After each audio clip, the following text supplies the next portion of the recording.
one of these days, I hope I can live up to those ordinary introductions. Sorry, not to interrupt, Balarama, but one more thing I want to announce. Two things, actually. One is we want to give a very, very special thank you to Rada Pinkri and Govinamado group. Jai. Cleaned the Krishna Cove. You notice how clean it is here, how fresh it is? That's because they cleaned it. They used to run it. Actually, I inherited it. All the service I'm doing, I inherited from them. And so they came and they organized, Rada is a professional organizer, organized everything very nicely. And they worked very hard. And they also sponsored a new rug for us. And so we're really grateful for that.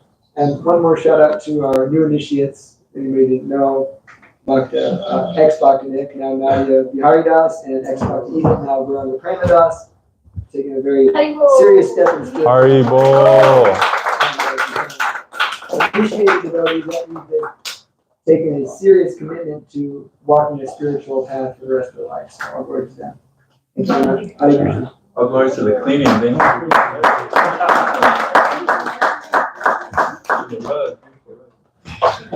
Yeah. Yeah. So this is such a nice group, and I know about half of you, I think. So I'm very much wanting to hear from some of you. Maybe repeat your name once again for my benefit and the rest of us, and say something about what brought you here, and what you're expecting to get out of class tonight, the discussion. And I want to preface that as well. Something I was thinking about during the kirtan. For those of you who are new to this, or those of you who are not so new, it's always nice to consider, what is it that we're getting out of this kirtan? Why are devotees so blissful? Why are we so happy just chanting these strange names over and over again? And an example came to mind of someone describing their pet dog, or maybe even take it up a notch, like their girlfriend or their new job, something really special to them in their life. And the more special it is, right, the more that we feel a sense like, wow, this is really great. I really, I can get into this. And I feel a connection with this person. I feel like I'm maybe even vicariously, appreciating something or enjoying, right, what's special and glorious to them, right? And actually what's occurring is, they're glorifying someone or something, right? They're giving praise or expressing value, right?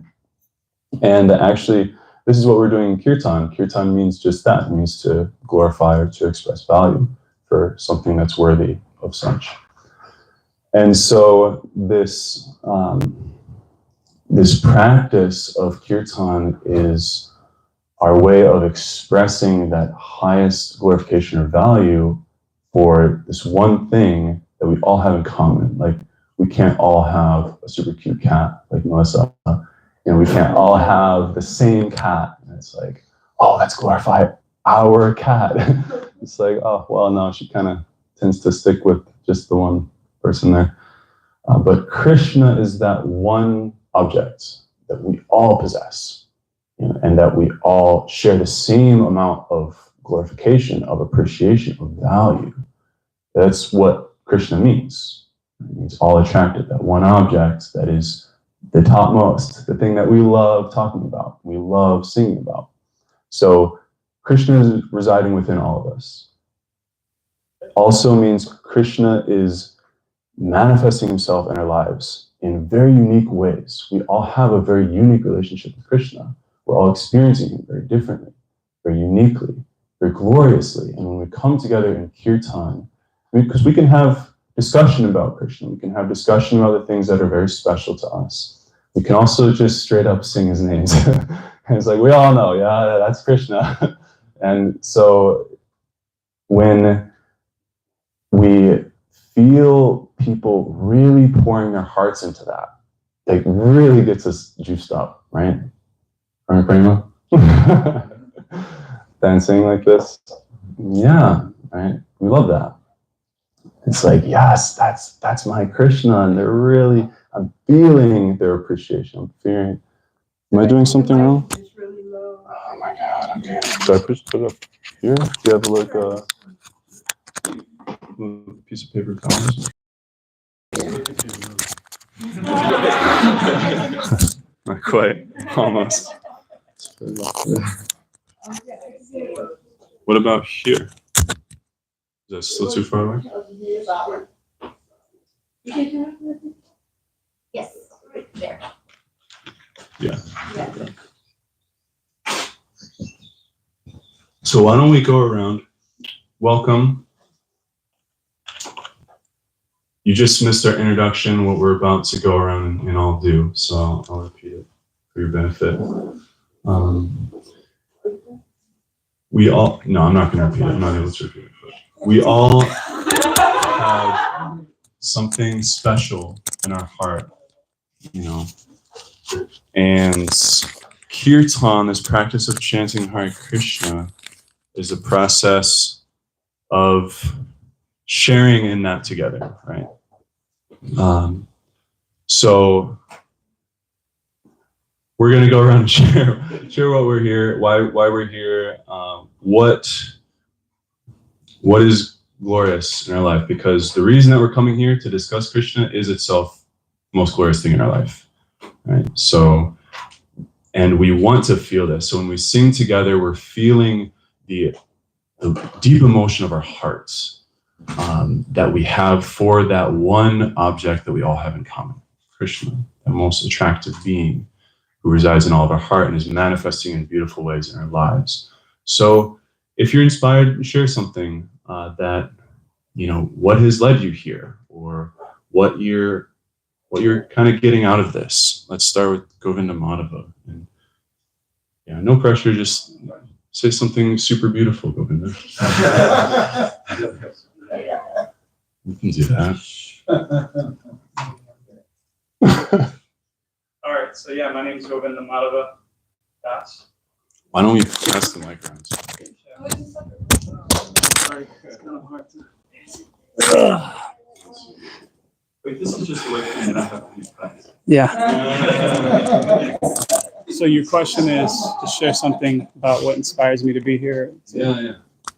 There's a lot of us, so don't take up all the time. Yeah, my name's Govinda Madhava Das, and I think like all of us, we just kind of want to know our purpose, right? I think that's really important. Like, ask the deeper questions why we're here, and perfect questions need perfect answers.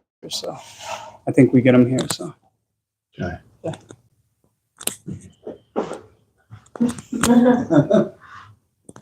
Hi.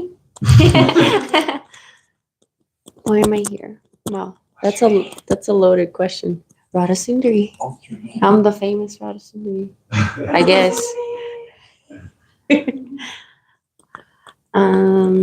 That's a loaded question. That can be a loaded answer, but honestly, anywhere that I hear the holy names, I am surrounded by devotees and people that I love. It brings me home every time. Day to day, like, we go through our stuff, right? We go to work, we do our stuff, but then there's a moment where you kind of have to stop and just center yourself and remember why you're here, why you're doing, where you feel safe, how you feel loved, all these beautiful things. And I feel like every time I'm here, that's what I feel. And that's what keeps bringing me back. Hi, my name is Jim, and I'm here. Can everybody hear me? Okay.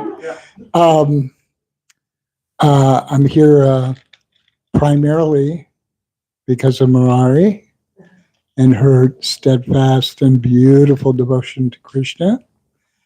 And I'm here because of my love of Krishna, and her love of Krishna has been very much contagious, and for me. And there's so many things, but I'll just see what comes up. first is I love the fact that Krishna's presence feels more and more real within myself.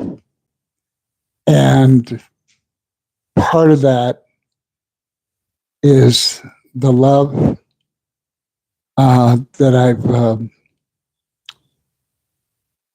explored and received from Krishna, and a new love from Krishna to myself.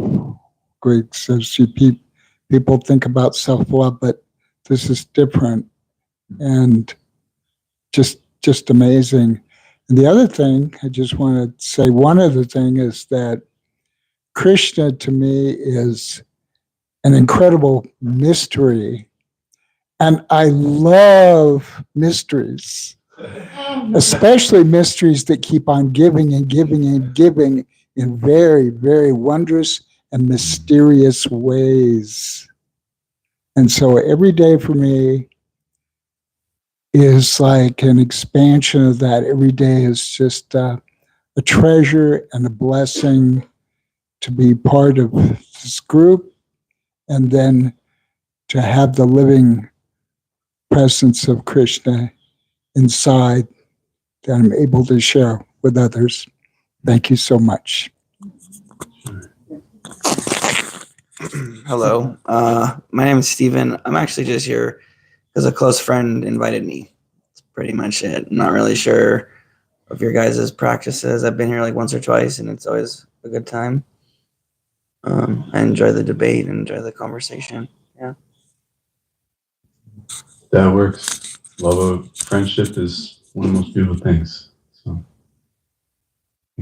I'm Sean. I'm here at Omar's behest, but also because I figured it would be a nice way to spend a Thursday.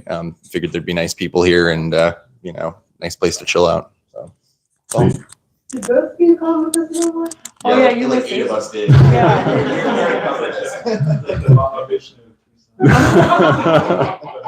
He's turning the friend ocean. Hello, my name is Nikunja Vilasini Devi Dasi. Physically, I'm here because through the mercy of my guru and Krishna Kirtaneshwar asked me to do the kirtan, but generally I come here because this is my home. Anywhere where Krishna is just home to me. Thank you. Hi, I'm Manjil. So we come here to the temple. Basically, it's so relaxing. I mean, you forget all those exertion when you come here. Like throughout the day, it's like kind of tiresome day, and then when I come here, it's relaxing. To us, Manjil. We know you too well. And it feels like I'm being grounded. Like I feel like when the device is connected, and then the whole day the device has to run with that negative and positive energy, like negative and the neutral, and then the device runs, and you just take the plug out and then just keep it grounded. Just like you don't have to work anymore in this material world too much, and just chant the God's name. Just kind of forget them, kind of a little bit, the material things that happens throughout the day, every day. Yeah. Oh, good, Shanti. Why are you here, Shanti? What are you doing here? Who let you in? Hare Krishna. My name is Santa, everybody. I think mostly people know that. I live here on Krishna's mercy and serving the temple and devotees and plus families, of course. Just having pleasure listening all kind of different devotees and sadhus. It's my pleasure to live in temple and serve the devotee in temple. Hare Krishna.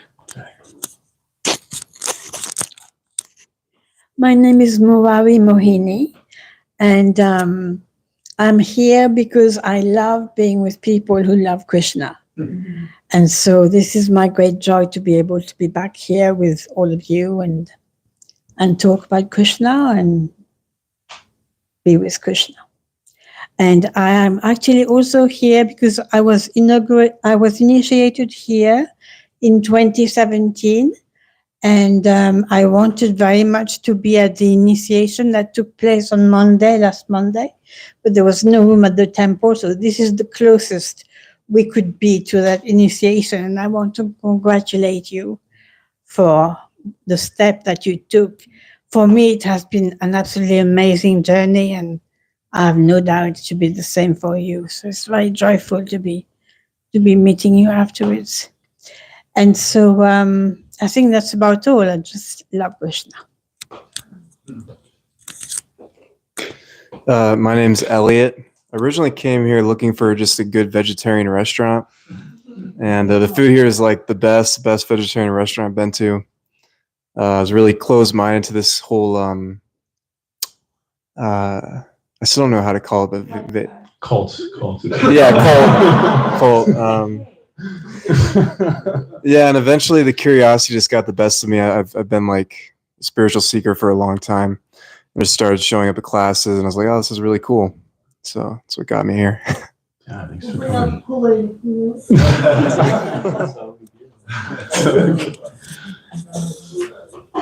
My name is Darnell, and I'm here because I want to focus on spiritual life.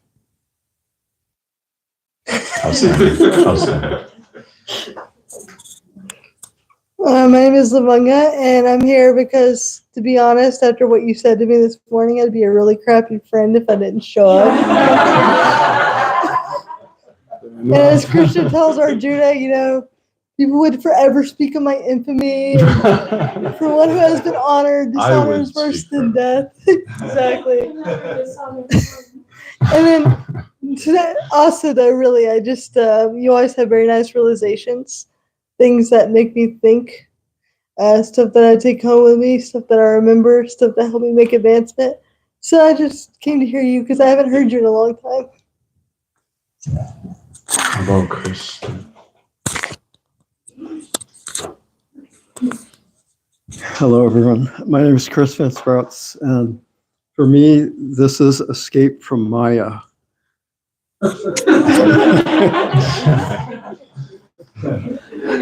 And then I was pretty desperate to escape from Maya, but now that I'm here, it's the association of devotees. It's being immersed in a spiritual atmosphere with lots of spiritual friends. Can you say what Maya is? Maya is like the opposite of Krishna. And Maya is the material energy that fools us into thinking that we're happy and keeps us from realizing that we're missing Krishna. Mm-hmm. My name is Namrata, and I'm here to chant the holy name of the Lord, to be in association with the devotees, and then hear more about Krishna. Thanks. I'm Amanda. I'm here for community, connection, curiosity, and knowledge. Knowledge is power. In this life, we're forever students, and I believe that. So, wonderful. Hi, everyone. My name is Cora, and I'm here because I'm looking for a community because I really, really struggle with loneliness really bad all throughout my life. So I just wanted to find some things to get plugged into and find people, good people, find some good yoga to do and find some good meditation. And I've been very devoted to my spiritual life since childhood. I've been seeking God in many different flavors that it is, and this is the current flavor I really like. And I respect all different, aspects of God, and I just want to keep searching for God. My name is Melissa, and I am here to gather knowledge on how to cleanse and purify my heart and take association of Krishna's devotees. I'm Jamuna.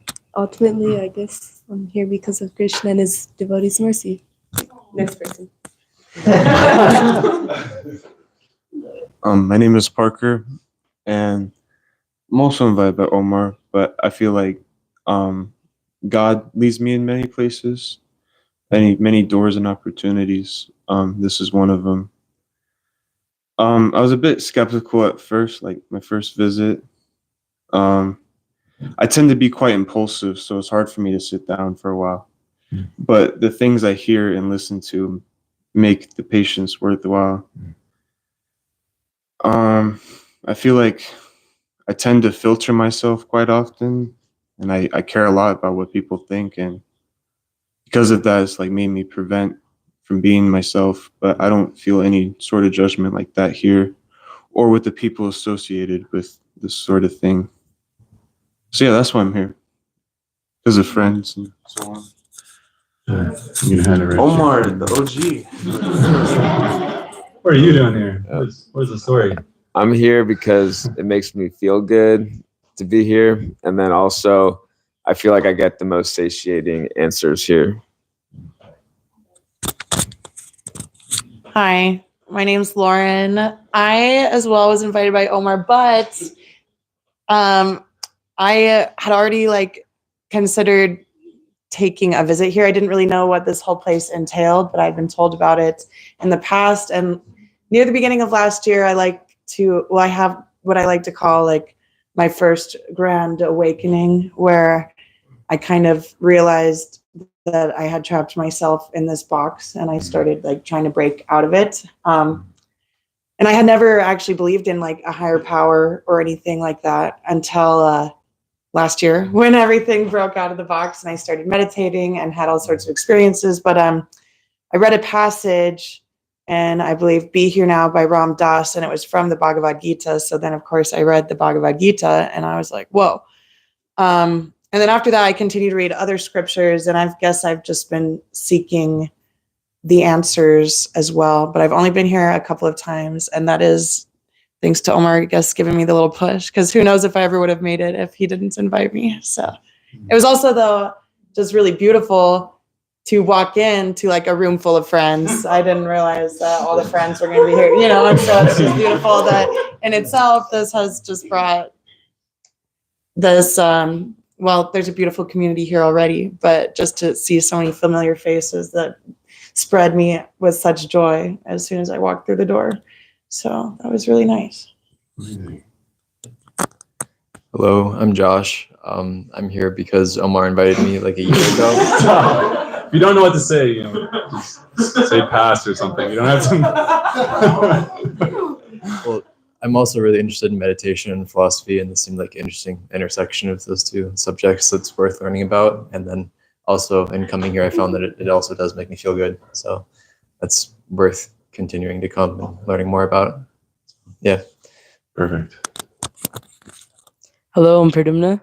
So I came here originally because my dad was originally here before my family came here. But I also came here to find peace and study more spiritual life. Wow. Oh. Hi, I'm Sunil. I'm here to get some spiritual knowledge and a nice devotee association here and nice prasadam. Hi, I'm Jesse. I'm actually just here for the prasadam as well. No, I come for the association. I try to get as much association as I can and hear this philosophy as much as I can, because it's really easy to fall into Maya. Like Chris said, it happens so fast. So if I'm not constantly trying to stay Krishna conscious and be in association, then I fall into Maya real fast, and my priorities and my values, they all change really fast. So I just try and stay in association. Thank you. Why don't you throw it up to me real quick? Hello, everybody. Hare Krishna. My name is Nadia Biharidas. Haribol. I'm here. One thing I thought of is I know that this is the supreme dharma, the supreme duty of a person to connect with Krishna and to get back to our original self. Self-expression connected with Krishna is the best. Kirtan is the best. The singing that we do. The divine shows him and herself in many different flavors, like was said, and ways. But this seems like one of the deepest ways and the most colorful and diverse ways. Can know about what Krishna does, what he looks like, what Radharani looks like, and what she does. And this place is just a happy place. Like everybody said, you can feel the upliftment, you can feel the joy, and there's nothing like the talks that are given here. I don't hear anything talked about the way it is talked about here. The answers, like was said, are literally out of this world and seem like they couldn't be true, but the more you hear about it, you know it's the truth, and you can't deny it. So it's like a giant gravity beam of joy that you just keep on like falling more and more into, and just more and more blissful. And Krishna is the coolest too. That's what I was gonna say. Krishna is so cool.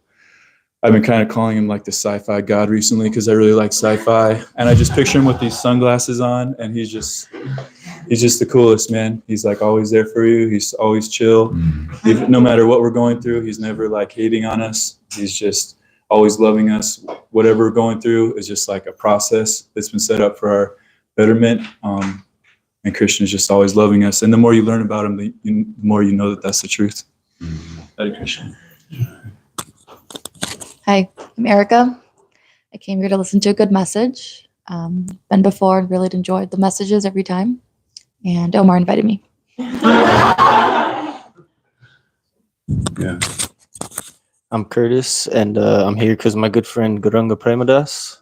And I really came here because I'd started talking to him about the Bhagavad Gita.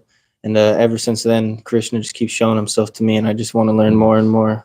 And I love being in association with the devotees and being here. It's one of my favorite places right now. Hi, my name is Maziar, and other than being an Omar attendee, Omar has invited me to different things before, and I have no problem saying no. I wouldn't consider myself a particularly spiritual person. I've been atheist for a while and then semi-agnostic, but the reason I said yes to this is because I'm always interested in learning and being open to seeing what make people keep living. And everyone goes through challenges and problems in their lives, and they need some sort of community and maybe an entity or some belief to get them through those challenges. And that's why I'm kind of here, just to understand and hopefully maybe hear a class from you. Or so I was kind of looking forward to that. Almost. That's mainly why I'm here, but I don't, whether I agree or disagree is irrelevant. So just here to listen out and see what's out there. Thank you. Beautiful. Why are you here? Who are you? Why are you here? Clearly Prasadam. It's like becoming a Dasa generation. I'm a monk here, and I live here and do service. And I read the Bhagavad Gita 10 years ago.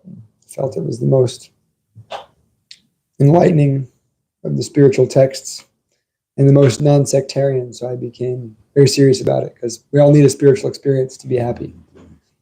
Yeah. Hi, Krishna. My name is Kirtaneshwar. Okay. Baranga. So now you gotta turn the camera around and do a selfie. Yeah. With the whole. Hi, Krishna, everybody. My name is Gauranga Premadas. I'm here because I have an addiction to Maya. But on a real note, I'm here because I was searching for God about 2 years ago, and this is the first program I came to that we offer here. And when I came here, I realized I finally found him after so long of a search. Like my whole life thinking there's no dude in the sky in robes with this crazy beard doing everything. I finally found him, and the community is nice, the prasadam's nice, the kirtan's nice, and the whole thing's just sweet from beginning to end. Thank you so much, everyone. So we're all searching for that something, that very special place, really. And we feel that it has to be real. And then when we come into association with those who are also pursuing that, we have an experience. So the Bhagavad Gita is a very special text, and it outlines how you can have that experience. What is the nature of that experience? What is your nature? What is the nature of this world? And what is the process and the goal and everything in between for having contact with that eternal substance that is Krishna, as we were discussing before, that supreme being in whom we have our finite being. So one of the topics discussed in Bhagavad Gita is karma. How many of you are familiar with the idea of karma? Okay, so most of you have some idea. How many believe that what goes around comes around? Probably does. Why doesn't it always come back around? Or why doesn't it always seem like it doesn't come back around? Go with Mama. Because it may not come immediately. Yes. Some things just take time. Yeah. Yeah. So what's occurring actually is everything that we're doing, we are, in a sense, you could say vibrating or speaking or chanting or putting out there, because we think that by doing so, we'll get that experience that we're looking for. Ultimately, right? Why do we do anything that we do? We do it because we have some taste, and this will feel good. You know, even if it's like anger, even if it's like, I'm gonna rip your throat out, it's like, and I'm gonna feel good too. Like, this happens. People don't do things if they don't think they'll like it, right? Nothing actually happens outside of the principle of rasa, where I'm just like, what's inside this man? I've never seen this side of him. Yeah, no, it's all in there, right?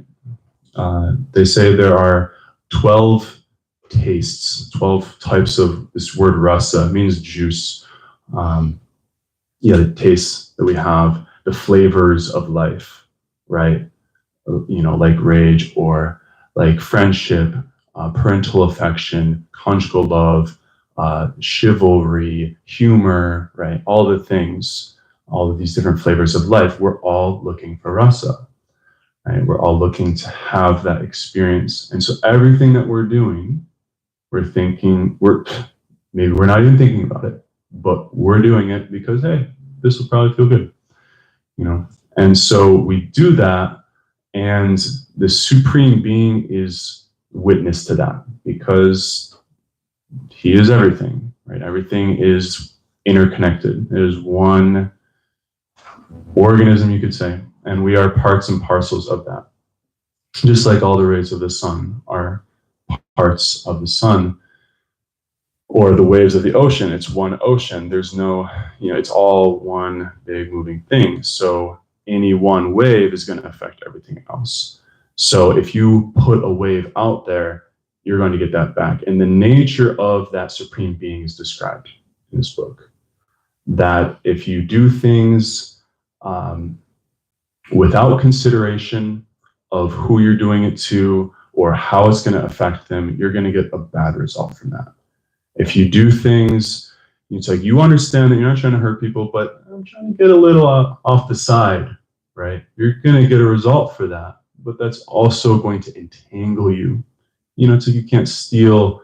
As a kid, I was convinced that at first I was like, my parents said, no, don't steal. It's a sin. It's wrong, And then at a certain point, due to, the friend circles I was in, I was like, nobody's going to find out about this if I don't get caught, right? But that tendency became a problem down the road, right? So slippery slopes happen like this, and then ultimately you do something and it can destroy friendship, right?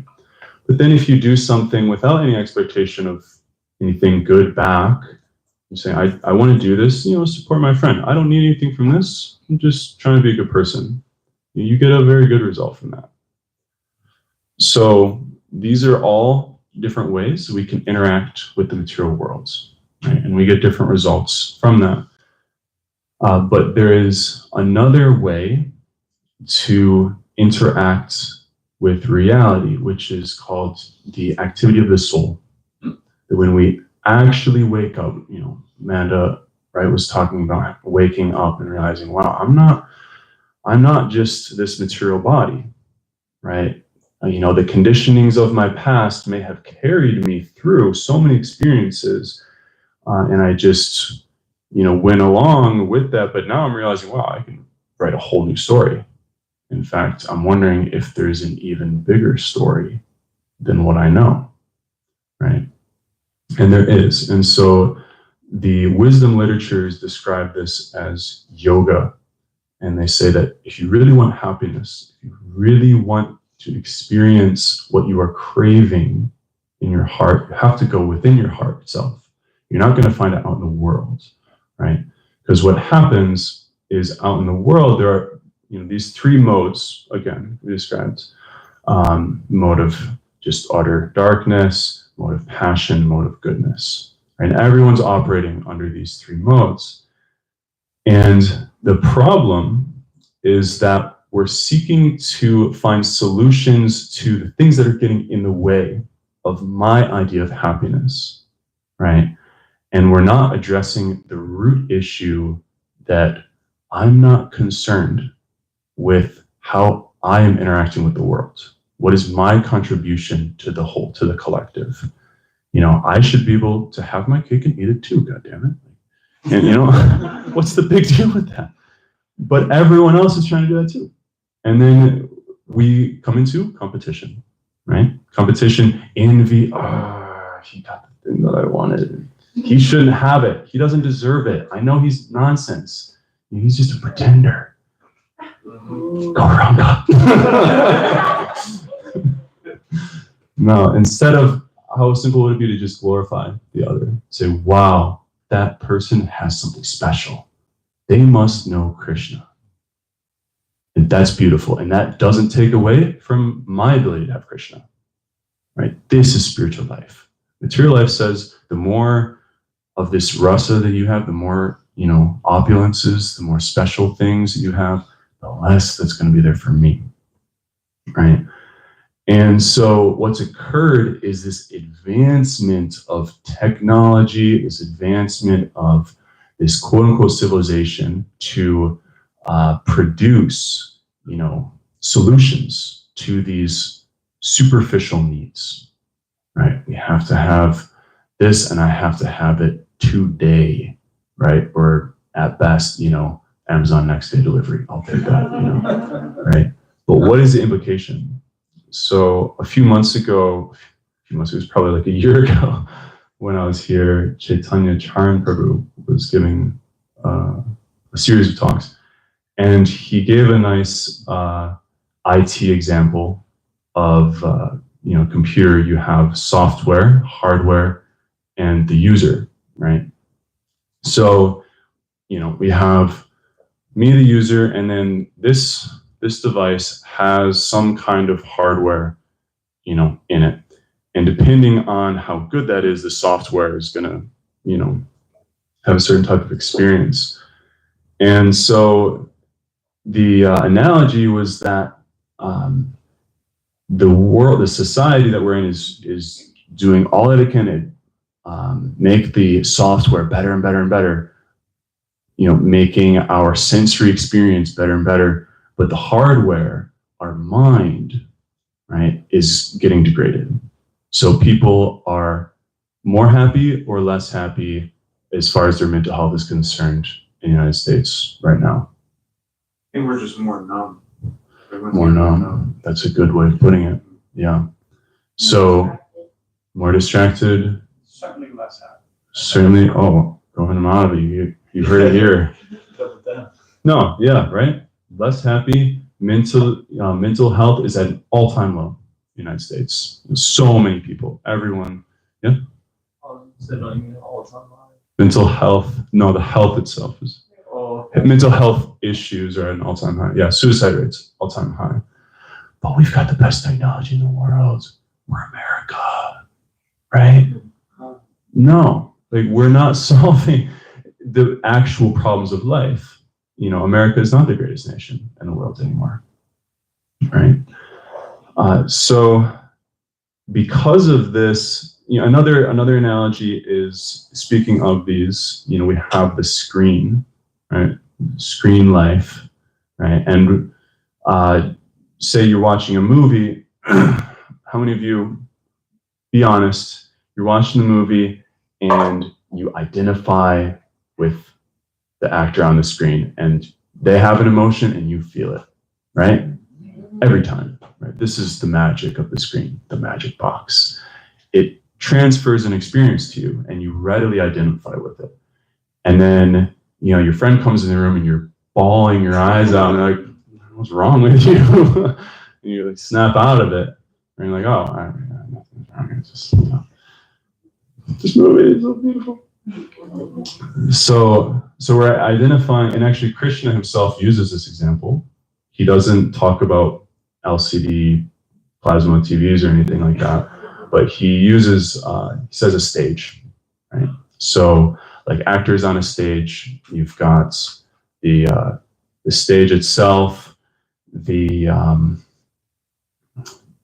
qualities or the personality, personas, the things that the actors are embodying, such as the victim or the hero, right? Those are the two general, you know, sort of things. It's like, and we identify with that, like, yeah, I'm the victim in life, right? So you have identified with a play. You identified with, you know, just some movie, actually.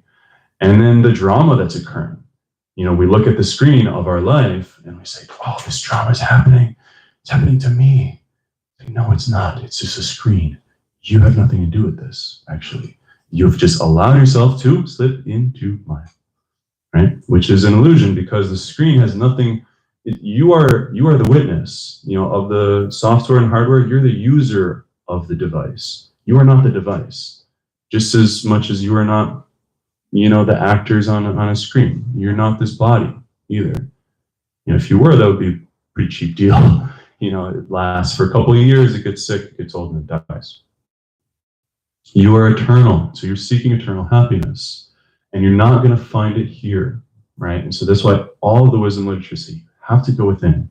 You have to pull yourself out of the television set for 2 minutes, you know, and like think about who you are, what is your nature, make inquiries, right? So this is where Bhakti Yoga begins. Say, you know, what is my actual nature? You know, what is the nature of this world? How the heck did I get caught up in all this? And what am I supposed to be doing with myself? So I read a nice quote while I was locked in deep in my screen the other day. By Pablo Picasso. Very interesting that you don't hear from him often. But he said, the meaning of life is to find your gift. And the purpose of life is to give it away. Right? Isn't that nice? Like that's actually what it is. Because the rest of the time, we're just going around playing into other people's dramas, other people's games, right? Just doing business or playing games with people. It's like, I'm done with that. I don't know about you, but I'm done with that. So the purpose is to find your gift and give it in a way that you're no longer entangling yourself in this karma, which you carry around with you. You know, so this what goes around comes around. It's like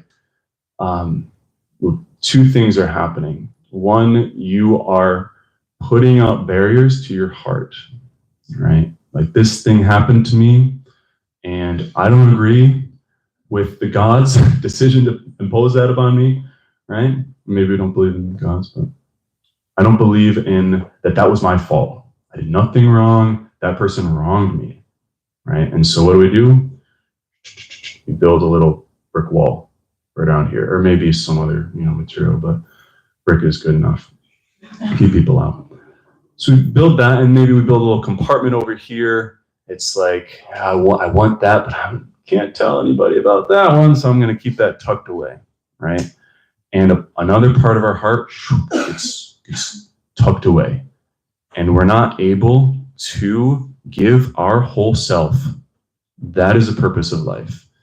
And we're able to do that with, again, kirtan, with glorification of that supreme being. This is what we are made of. Our actual self, the soul, residing within the heart, is fully designed to give love infinitely. Imagine a world where that is what we're doing. We're not playing games. We're not, trying to cheat other people. We say, I don't need to play any more games. I have found Krishna. I'm totally fine just in myself. I'm able to just sing now and just to dance. That is the human instrument at its fullest, right? So that's what we're able to do. And to arrive there, it's like arriving home. And so I heard a lot of you saying it's like that. It's like I come here and I also agree. I didn't share, but I'll just say that I also feel at home here. That's why, I landed here a few years ago, and I was like, okay, I found my home. And I try to resist against that, leave all the time. No, I'm just kidding. But it's true. It's true. Yeah. And they say, oh, he'll be back. He'll be back. Yeah, so we're carrying around a burden in this world. And so what we need to do is learn how to get rid of that, right? How to let that go. And that is the principle of guru. Right? Guru means heavy, means weight. And I hadn't connected these 2 points before, but the guru actually relieves us of the weight. Right? Guru also means from darkness to light.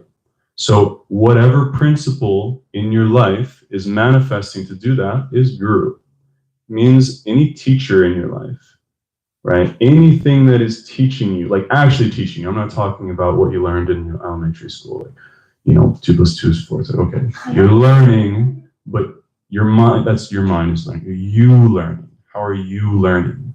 How to be, how to let go of these inhibitions and receive transcendental knowledge. So we have the Bhagavad Gita, we have our association of sadhus, and we are looking for this principle of guru. And so the question arises, okay, all right, I see, you guys talk about gurus. It's like, if you're also saying God exists in my heart, why do I need a guru? Why do I need to, these other mechanisms, if you will, or just why do I need to listen to other people if God is already existing in my heart? Do any of you have those of you who have gurus, have any ideas about that? Yes, Nikunja. But what I thought of is the analogy where it's like we're kind of like we're in an ocean. We're in this ocean of material existence where we're like drowning from all of these different material things, whether it's like your job, girlfriend, boyfriend, whatever, all of our ambitions. And Guru is the one who's pulling you out of that ocean. Because we do have Krishna. But we also have all these other coverings from past lives or from our own kind of like some scars, things that we're keeping with us that are keeping us from hearing that Krishna in our heart. So Guru comes to help us and help uncover those things and pull us out of that ocean. Nice. Grab on. Okay. We got a few contenders. Yeah. I'm going to just play devil's advocate here a little bit. But what if I feel like I'm good? My life is good. I don't need a guru. Yeah. I'm happy. I'm successful. I'm at the prime of my life. You may need a guru, but I don't need a guru. No, yeah, I do. So. You're right. Okay, yeah, we'll hold that one a little longer. We'll hold it in. Do you want to speak later? Yeah. I was Just going share to comment on your original question, and I guess we can still advocate. We'll get to Yeah, so God is in the heart and God is speaking. But if we haven't connected with the personality within our heart for millions and millions of lifetimes, we don't really remember. And there's also so many other voices in our head. So it's really hard to distinguish. It's like you have amnesia. So Guru is not just Guru. Guru is one who actually knows who God is. So Guru connects you with who God is. Therefore, you can actually recognize God within the heart again. And if one doesn't believe that they don't remember rules like Bash, what did you have for breakfast on Thursday 3 weeks ago? You can't tell. So the same way, imagine lifetimes and lifetimes and lifetimes. You haven't connected with that one personality in your heart. You forgot. So you need help remembering. And that's the function for it. Yeah, so there's a few points here. There's one that was like just floating in there.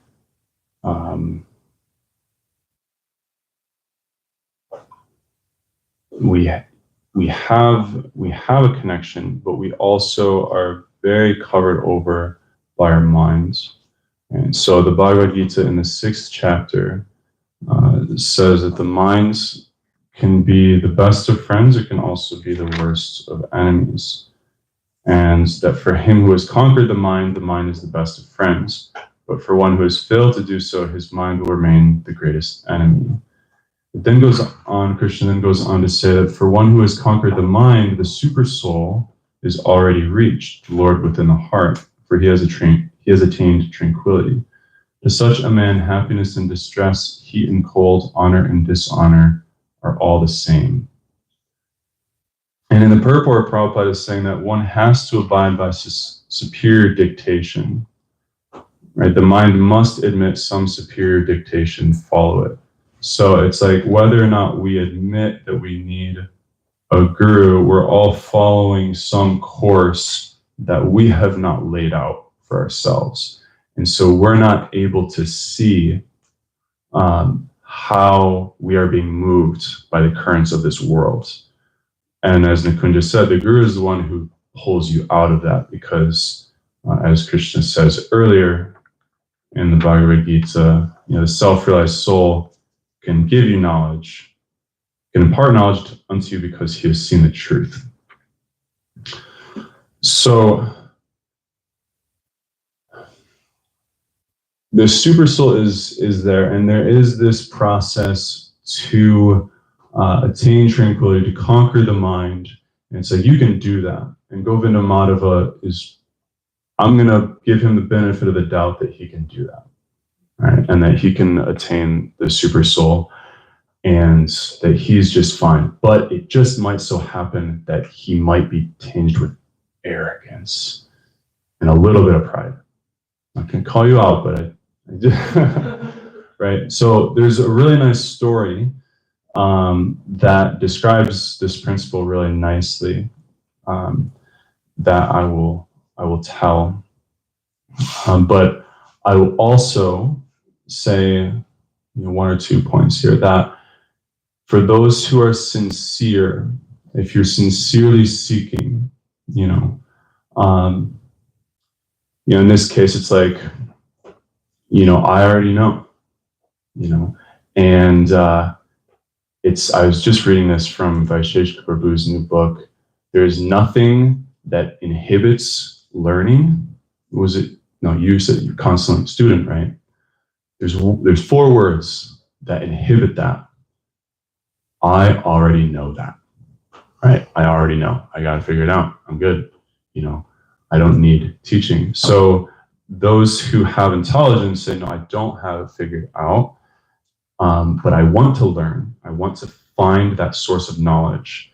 And it can't be imposed. So when we're saying about accepting a guru, we're not saying, come here and you got your guru for you. It's not how it works. Right? It's something that actually comes from here, because the guru is Krishna's representative directly. For someone to enter your life and pull you all the way out of your illusion, that's a godsend. That's not something normal, that is something wholly divine. And so that's coming from him, and he exists within your heart. So Krishna responds to your sincerity, right? So if you're sincerely seeking that, the guru will start manifesting everywhere, actually. That is the nature. And then we'll, I think, talk perhaps more about how that continues later on. But then the guru also enters your life by intervention, by causeless mercy, we say, by someone else intervening on your behalf. And so this story really beautifully demonstrates that. So the story is about a boy named Dhruva. And Dhruva was a 5-year-old boy a long time ago, in a galaxy far, far away. No, it was this galaxy, actually, the solar system. Dhruva was, what's that? You go far, far away. And you go like a different, you go far, far away. It's not I lost in translation. So anyway, Dhruva was a prince, and he had a stepbrother, a younger stepbrother, from a younger stepmother than his mother. And because of his stepmother's youth, the king favored her. Like he just had the hots for this young wife, right? And so the mother of Dhruva was kind of benched, And so one day, 5-year-old Dhruva, very innocently, is playing on the throne of his father with his stepbrother. Just kids being kids, boys being boys, just totally having a ball, not thinking anything of it. But then the stepmother, Suruchi, came up and said, Dhruva, you have no right to be on that throne because you did not come from my womb. You will never be king, so just erase it out of your mind right now. And Dhruva, being a prince, he wasn't thinking about his princehood, but because of that was in his blood, it just burned him. It was like searing knives entering his heart. And so he formed a vow in that moment. I am going to show you. And so he went to his mother, Suniti, and told her the story and was just bawling, just letting it all out. And she started crying too, because the king was there and he said nothing. Dhruva was actually the rightful heir, but it's one of those cases of, I'm just going to sit here and do nothing, and maybe that'll excuse me from, it's not like I didn't do anything, but it's like, yeah, you did something by not doing something, right? So he just sat there and played dumb. And so the wife understood, okay, he doesn't care for me anymore, right? He's totally henpecked by this younger stepwife, and our fortune is pretty much sealed, right? Our fate is sealed. We're going to be second-class citizens. So Dhruva, this is just reality. And he said, I don't accept this reality. I want a bigger kingdom than any that has been seen in this universe. I'm going to show this punk, And so she's like, all right, well, if you want that, the cards are not in our favor, but there's one place you can go, and that's the Supreme Lord. God himself is the only one that can change this story, right? He's like, all right, where do I find the guy? Where do I go to see this God? She's like, well, they say that the sages dwell in the forest, and that they find God there. You know, they seek the Lord's face and they see him. He said, okay, packing my bags, right? So he went, and maybe he snuck out, you know, his mom didn't take him. He's a kid, you know. So he goes out and he goes into the forest and he happens upon a very powerful sage, very powerful rishi, mystic called Narada. His name was Narada. And Narada, he's actually a fully self-realized saint, right? And he's constantly chanting the Lord's name. Because of that connection with the Lord, he's gifted by the Lord to understand certain things. And because of that, he always shows up on the scene, you know, right place at the right time, right? That's like his signature. So he's at the right place at the right time, and he comes before little Dhruva, and he said, young boy, like, what are you doing here? Middle of the forest, there's, you know, lions, tigers, and bears. Oh my, you know. And here you're a little kid. And he's like, no, I'm a prince. Like, don't mess with me, right? Like, I can fend for myself, right? And he's like, you know, what are you doing here? He's like, I'm going to find God, and I'm going to get a kingdom from him. You know, I want what's mine. And he says, ridiculous. You know, you should go home. You don't belong here. He's like, no, I know. I can tell you're a sage. You can teach me how to find God. And anyway, like this Narada tests him. He knows what he's doing, and he knows his destiny also. But he wants to test him just to see, okay, this kid's, you know, he's got the conviction that's going to be necessary, you know. So he says, okay, here's what you do. You sit down, and each day you eat only leaves from a tree, you know, for a month. Just that. And then after a month, you'll only drink water. And then after, I'm forgetting the exact time frame, someone can correct me. And then after a certain amount of time, nothing. Just breathe. And through this time, I'll teach you how to control your breathing, you know, yogic breathing technique. I will also give you a mantra. And you will chant this mantra, and after a certain amount of time, the Lord will reveal himself. And he said, okay, I'm game, right? I'm in. I'm going to do this. I'm going to give this yoga thing, you know, my best. And because of, you know, this, imagine you're a young boy, you know, as children, our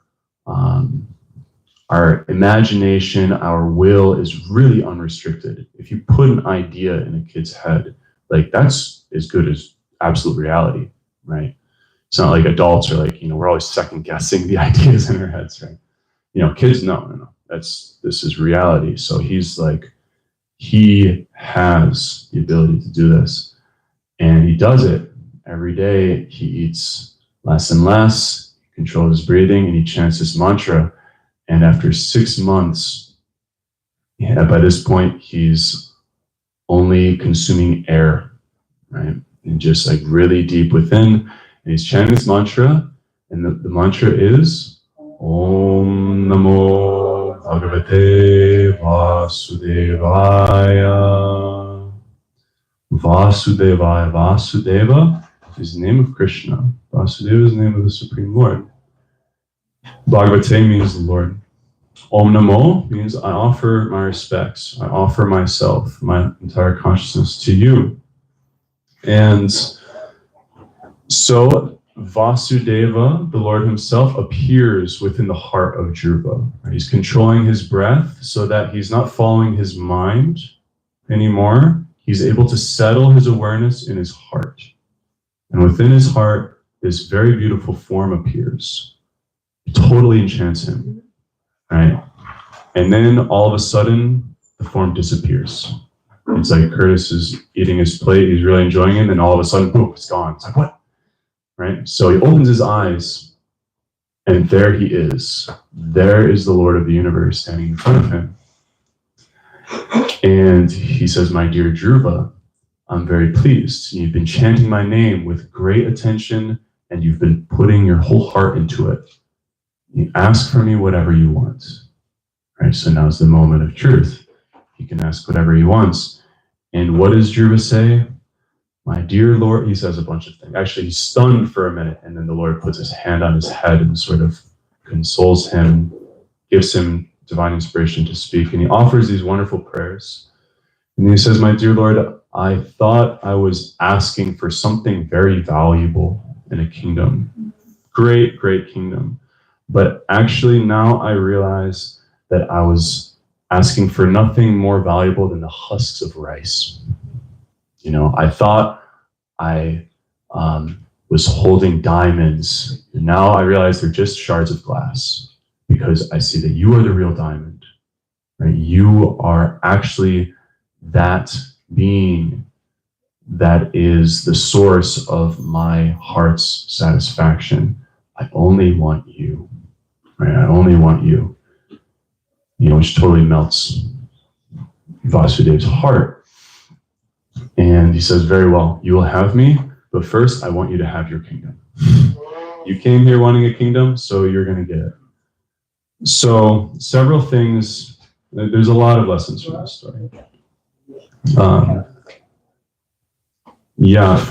Firstly, the names of the wives, Suruchi and Suniti. Ruchi again means taste, and Niti means basically regulation. Right? And so the king put his taste in front of regulation. You know, it's like having self-control.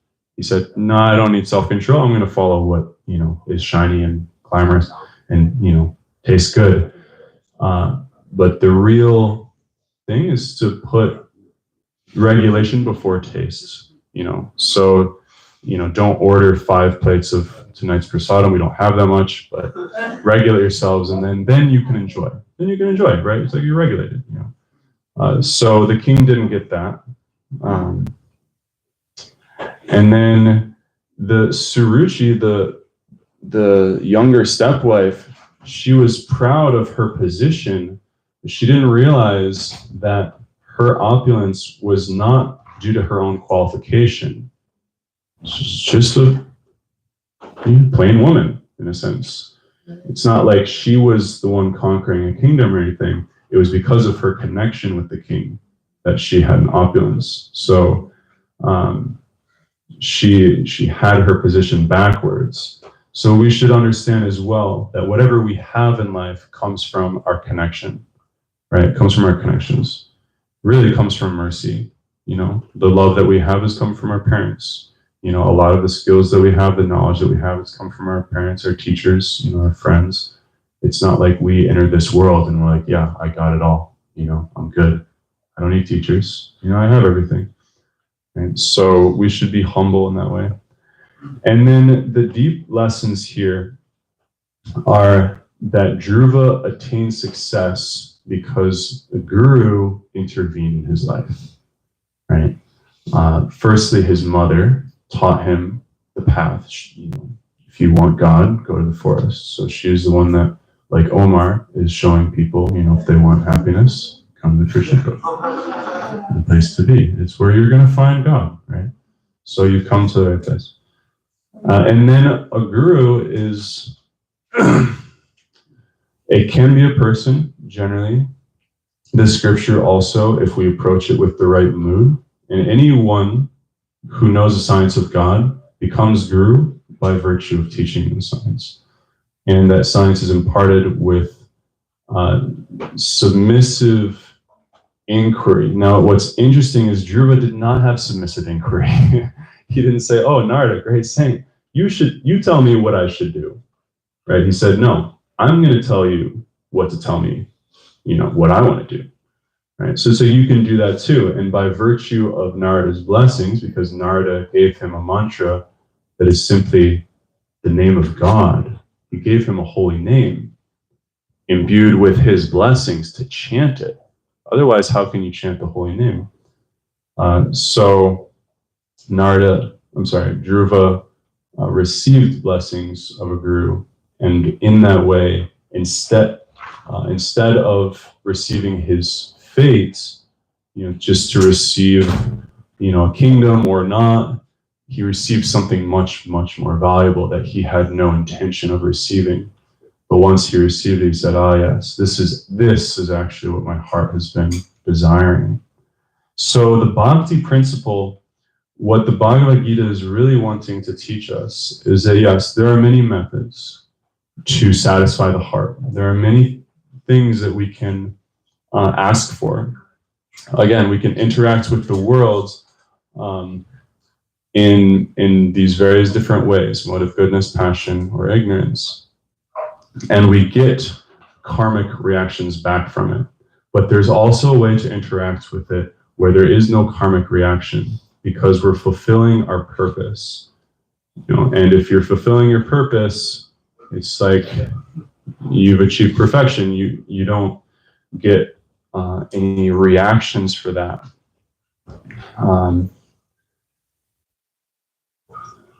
So there's, yes, these different ways of interacting with God. Actually, we can understand it like this: that everything that we're doing, we're asking, we're seeking love from it. This will bring me happiness. This will bring me fulfillment. This will bring me love. But because we don't understand the connection with Krishna, we don't understand that Krishna is where satisfaction and love comes from. I'm seeking it from something that is not Krishna. That is called Maya, or that which is not. That which is, you're barking up the wrong tree, as they say, right? The actual source of everything is Krishna, and regardless of if you're asking Krishna directly, Krishna is the one who gives. So Dhruva wasn't asking for Krishna, but he got Krishna because Krishna is the only one who's giving, and Narada blessed him that he might receive the Lord. So the idea is, okay, you're seeking satisfaction, you're seeking pleasure and love. Why not just go to the source? Cut to the chase. It's like we understand that by seeking pleasure and happiness out in the world, we get caught up in the games, we get caught up in the competition, we get caught up in the drama, in the screenplay. But that's not going to satisfy us, it's only going to encumber us. So if we can learn to, I'm getting as restless as you guys, I think, to seek him out, then we're not only way ahead of the game, we're out of the game. We're free and clear. And so what is the nature of that supreme being? That is called Bhakti Yoga. Bhakti Yoga is saying, yes, there are many yogas. There's many ways of, yoga means connection, just like religion means to relink, right? The real religion, the real yoga is what relinks you with the source of love in your heart, right? How can I find that? And not only how can I find that, Bhakti Yoga takes you one step further. How can I please him? How can I give pleasure to that source? Because Krishna says in the Bhagavad Gita, Yeyatamam prapadyante, tamstaiva bhajamyaham. As all surrender unto me, as all give from their heart to me, I reciprocate. I respond accordingly, right? So if you're approaching God with a desire for a kingdom, guess what? He'll give you it. Whatever you want. This is Krishna we're talking about, the source of everything. He's got unlimited resources. He can give you whatever you want. But with Radha Sundars, I got a few ideas. But do you want to stay here without him? So Dhruva had to live in the most opulent kingdom, had to live, for tens of thousands of years. It was a long time ago. 36,000 years. And it's like, okay, yeah, he had everything, but that Lord of his life, he had to wait to see again. And that was, it's like, Radha Sundari, if you had to wait 36,000 years to see Govinda Madhava, starting tomorrow. Yeah, it'll be tough, right? So once you've found that love, it's very hard to let go. It's very hard. And that's not just Maya, that's not, oh, well, life is temporary, it's an illusion. No, love is very real, right?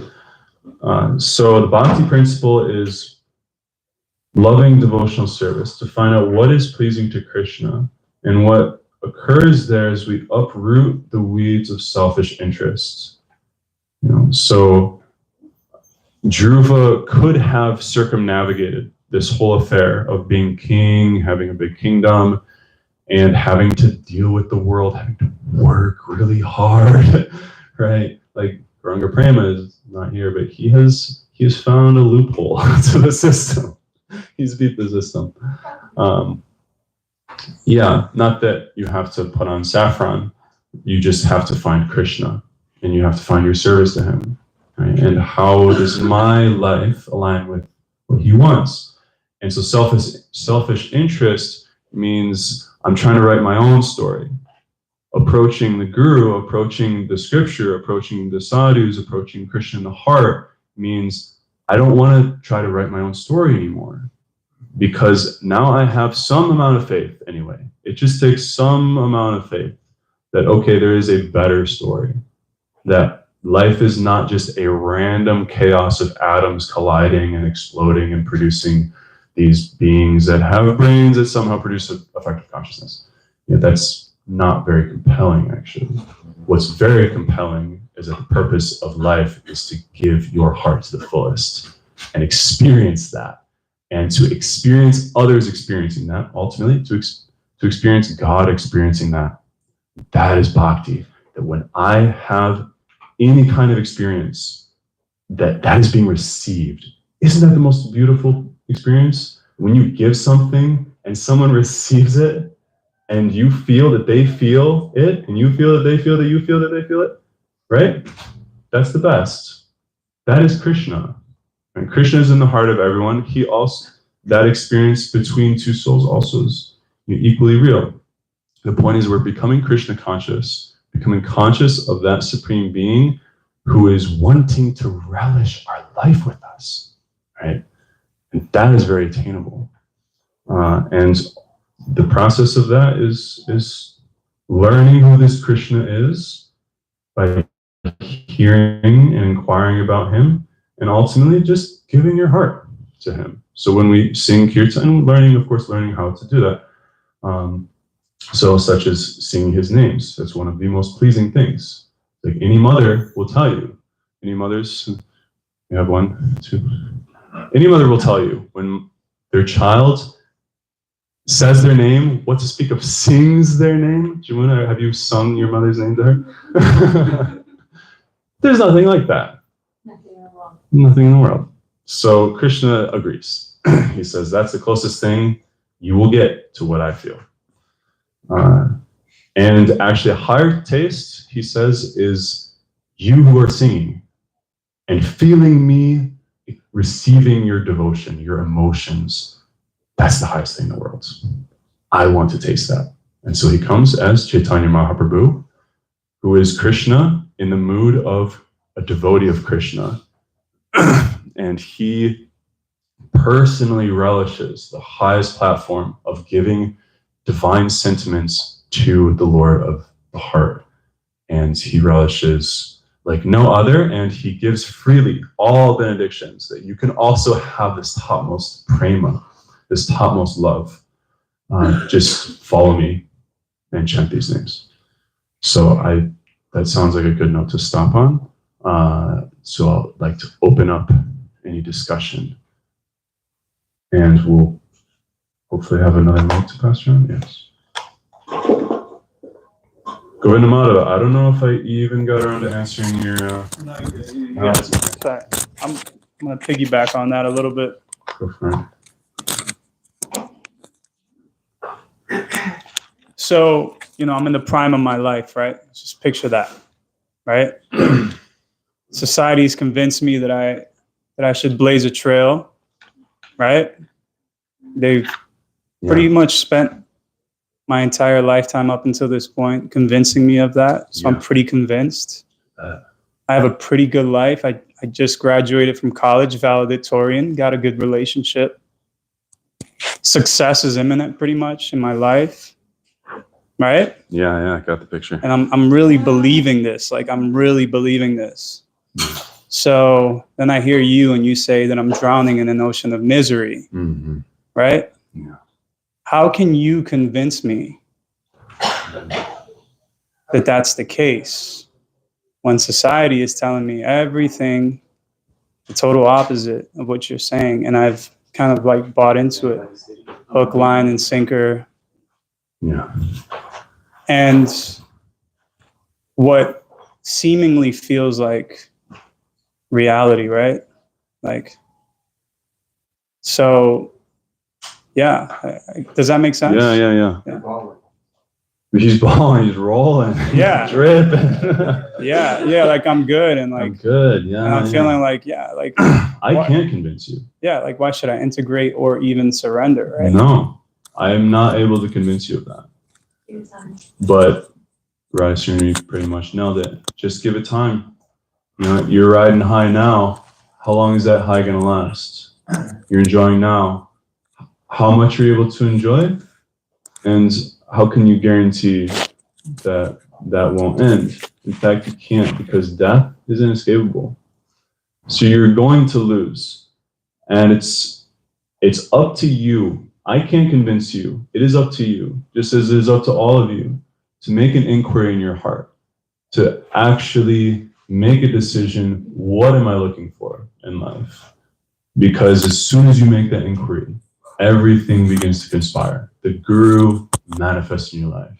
The actual teacher, because he's here, right? So that being will begin to give you answers. But if you're not asking the question, no one can give you the answer, because you're not asking the question. So if you don't want to know, if you say, no, ignorance is bliss, you know, whatever you got, I don't need it. You have to come to that point yourself. And so, and what's amazing is, you know, this was the story of Lord Buddha. He had it made. He was also a prince, but he didn't have any competition in his house, right? He was the man. And his parents did everything they could to keep his little bubble perfect. Said, you will never have to suffer in this life. We will give you all the pleasures, all the delights in this world. And then one day, he happened to walk outside the palace, and he saw, what was it? Sick people, old man, dead body, people on crutches. He saw real hard pain, suffering. And he said, what is this? I've never seen anything like that. I've never seen a dead body in my life. I didn't know this body died. I thought this just goes on forever. You know, this is great. You know, I'm living high and I don't have to give it up. But then he saw that pain is real, and something clicked in his mind that said, if it's real for them, maybe it's also real for me. Are you guys signing up? All right, Krishna. Thanks, Amanda. Hope to see you again. Yeah. So it takes some amount of empathy, actually. You know, you have to realize that what other people go through also pertains to me.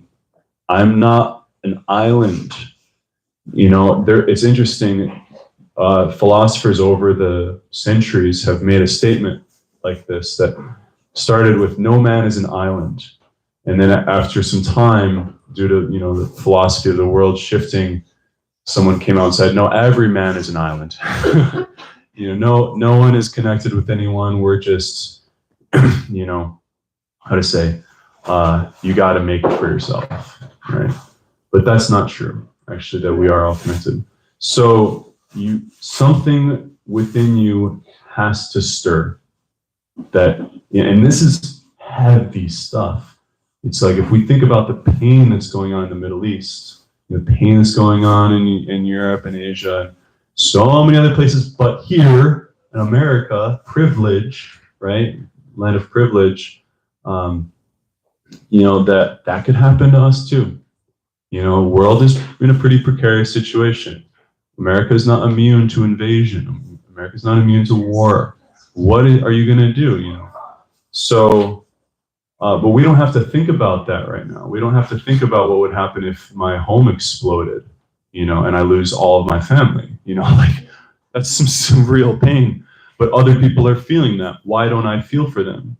It's because we're identifying with this body, right? It's like if anyone who drove here tonight, if we heard a car crashing outside, let's say this window could see, parking lot, you go to the window, heart's racing, and you see it was someone else's car. Whew. Right? I'm good, I'm feeling fine. But, if that was your car, you would not be feeling so fine. But what's the difference? It's not you, it's just a bunch of metal and glass. What's the big deal? That's my car. I have superimposed myself into something else, something material, something that doesn't have anything to do with my heart, actually. And I can choose. I'm, the master of this ship. I can choose how it affects me. But if I put my consciousness, and identify it into that, it's going to be very painful, right? So because of bodily identification, we identify as American, as the person who's not suffering, but living at large. I'm good. I don't have to inquire about the deeper things in life. I don't have to inquire about how to solve the problem of suffering, right? But something will happen in your life where that's going to impel you. Now I have to figure it out. So therefore the sages say, from the very beginning, try to figure this out. Try to, figure out that you need something higher than yourself. You need to be plugged in. You need to have something you can give yourself to that totally satisfies your heart. That's the only way. You can't just live by receiving. You have to give. And you have to give to something that you will feel eternally is reciprocating with that. Not just, I found my gal and I feel her reciprocating with me, but after some time, you're going to also have to say goodbye to that. But if you can find a way for Krishna to come into the mix, everything will be very wonderful. So how's that go? I have now soul surrendered unto you. Please instruct me. Jai. Krishna. Are we allowed to ask questions? Absolutely, please. Do you have them? Yeah, she's going. Here, take this for Alma. Sorry. Criticisms too, bro. No exact criticism at the moment. I guess I'm more curious about kind of the story of, I feel like I've heard it a few times before, of the prince, Buddha, right? You were saying how you need to face something, or I'm kind of paraphrasing your words. Yeah, You can correct me. Yeah.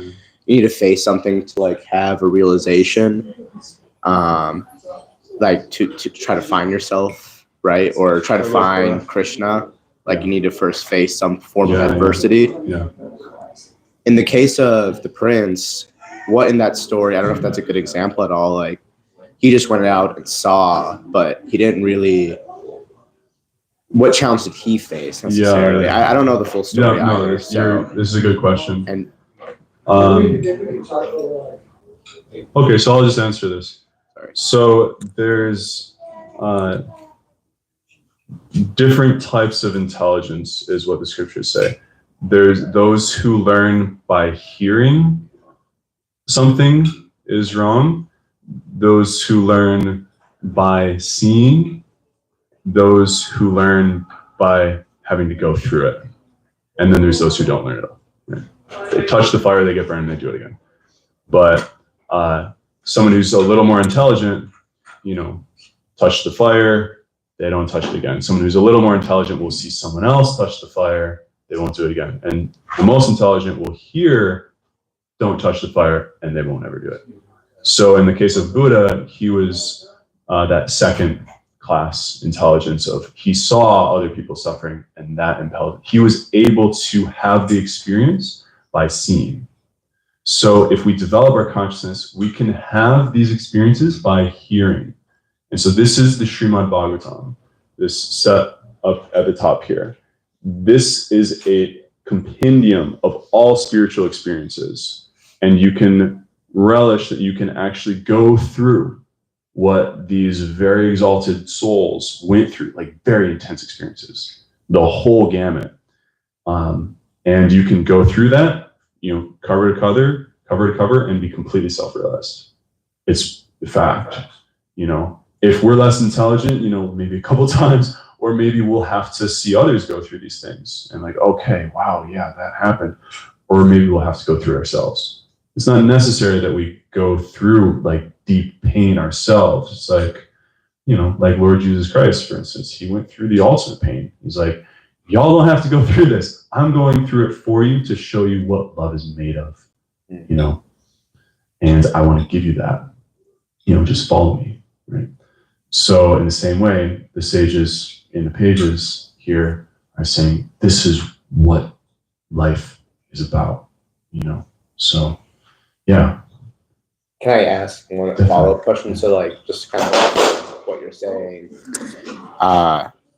that for empathy, you don't necessarily have to experience a challenge. You can see other people experience challenges. You're still experiencing it, but it's like not happening to your body, but your consciousness, definitely. Empathy means I'm experiencing that too. But true empathy can still be achieved through that process without experiencing your own adversity. Yeah. And the real way to have true empathy is to be a lover of God, because God is the super soul. He is that source of consciousness within the heart. And only through that medium are you able to experience anything. So if, for an atheist, that's like serious mercy for God to be like, I'm going to give you a hard experience, But yeah, to have any kind of empathy, to feel anything for someone, because if you're not God conscious, that's just going to be someone else's body, not mine, not my car, not my problem. But if the Lord within the heart says, the source of consciousness itself, who is also residing in that person's heart, says, I'm going to give you this, it's a gift. Yeah. Then you'll have the experience too. Thank you. Thank you. Okay, all glories to Srila Prabhupada. Thank you all so very much for listening to me. Thank you, Prabhu. That was a great class.